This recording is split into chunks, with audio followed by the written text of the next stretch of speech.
የማዕከላዊ ኢትዮጵያ ክልል ደን አካባቢ ጥበቃና ልማት ቢሮ ከአምራች ኢንዱስትሪዎች ከአገልግሎት መስጫ ተቋማትና ሌሎች ባለድርሻ አካላት ጋር በሕግ ተከባሪነት ዙሪያ የውይይት መድረክ አካሂዷል። በመርሃ ግብሩ የሆሳና ከተማ አስተዳደር ከንቲባ አቶ ሳሙኤል ሽጉጤ ከተሞች ጽዱና ለነዋሪዎች የተመቹ እንዲሆኑ የኮሪደር ልማት፣ ጽዳትና አረንጓዴ ልማት እንዲሁም የወንዝ ዳርቻ ፕሮጀክቶች ላይ እየተሰራ እንደሚገኝ ጠቁመዋል። የአምራች ኢንዱስትሪ ባለቤቶችም ለአካባቢ ጥበቃ ልዩ ትኩረት ሊሰጡ ይገባል ነው ያሉትም። አካባቢ ብክለት በመቀነስም በመጨመር በተለየ አምራች ኢንዱስትሪዎች ሚና እጅግ የጎላ ነው።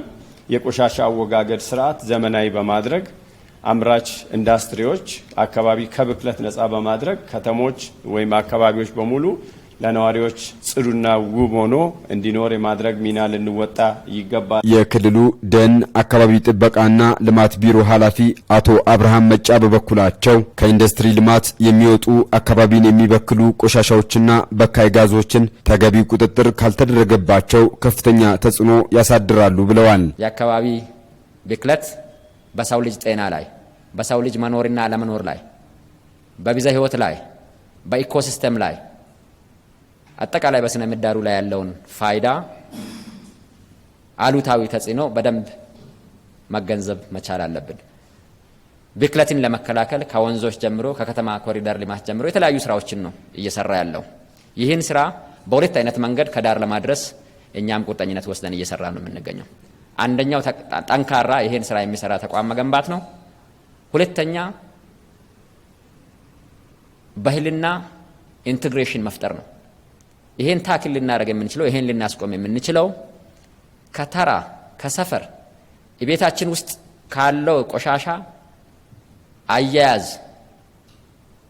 አወጋገድ፣ አስተዳደር ጀምሮ እስከ ትላልቅ ኢንዱስትሪዎች የሚመነጭ ቆሻሻ ድረስ ስለ አረንጓዴ አሻራ ምንነት፣ አስፈላጊነት እንዲሁም የእምነት ተቋማት ሚና ምን መልክ ሊኖረው ይገባል በሚሉ ርዕሰ ጉዳዮች ላይ የሚያጠነጥኑ መወያያ ሰነዶችም ቀርበዋል። ችግኞችን መትከል በምድርም በሰማይም የሚወደድ ተግባር መሆኑ ያነሱት የውይይቱ ተሳታፊዎች ኢትዮጵያ ከ2011 ዓ.ም ጀምሮ የምታከናውናቸው የአረንጓዴ አሻራ የልማት ተግባራት አጠናክሮ መቀጠል እንደሚገባም ጠቁመዋል። ዛሬ የቀያማ ቀን እንኳን ብትሆን በእጅ ያዝካትን ዛፍ ያው ሰውየው ፎሬቨር እንደሚያልፍ ይታወቃል። ፊዚካሊ ኢሊሚኔትድ እንኳን ቢሆን የሰው በእጁ የያዛትን ዛፍ መትከል እንዳለበት የፈጣሪ ትእዛዝ መሆኑን ያስቀመጠው ይህ በጣም በቂ ሚሴጅ ስለሆነ እንዳለ የምንወስደው ነው የሚሆነው። እኛ በአካል ወጥተን ስናይ እኮ ቄራ አካባቢ የሚፈጸመው በደል እኮ በደል አይደለም። ቀጥታ እኮ ሴፍቲ ታንከሩ ከወንዝ ጋር የሚያገናኘዋሉ። ማህበረሰባችን ደግሞ ስንት ነው የውሃ ሽፋናችን፣ ንጹህ ውሃ የሚጠጣ የውሃ ሽፋናችን ምን ያክል ነው? የወንዝ ውሃ ቀጥቶ የሚጠጣ ማህበረሰብ ነው ያለ። ፕላስቲክ አጠቃቀም ጋር ከተረፈ ምርት አወጋገድ ጋር ያሉ ጉዳዮችን በሚመለከት ይህን ጉዳይ ቀጥታ የእኛን ቤት ታች ያደርግ ነው።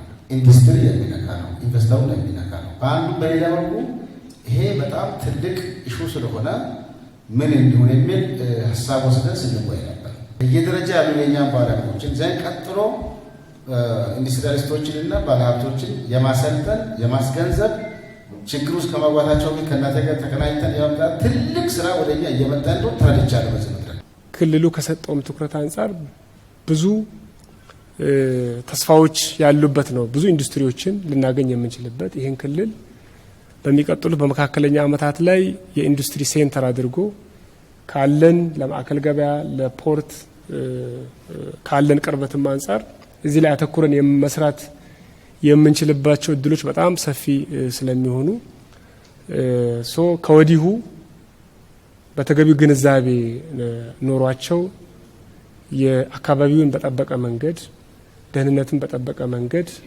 ምርታቸውን ሊያሳድግ የሚችል ምርታማነታቸውን ሊያሳድጉ የሚችሉ ስራዎችን መስራት ከሁሉም የሚጠበቅ ስለሆነ አይ ቲንክ በቁጥር ትንሽ ይሁኑ እንጂ እዚህ መድረክ ላይ የተገኙ አምራች የኢንዱስትሪ ባለቤቶች ተወካዮችም ብዙ ሌሰን ይወስዳሉ ብዬ አስባለሁ።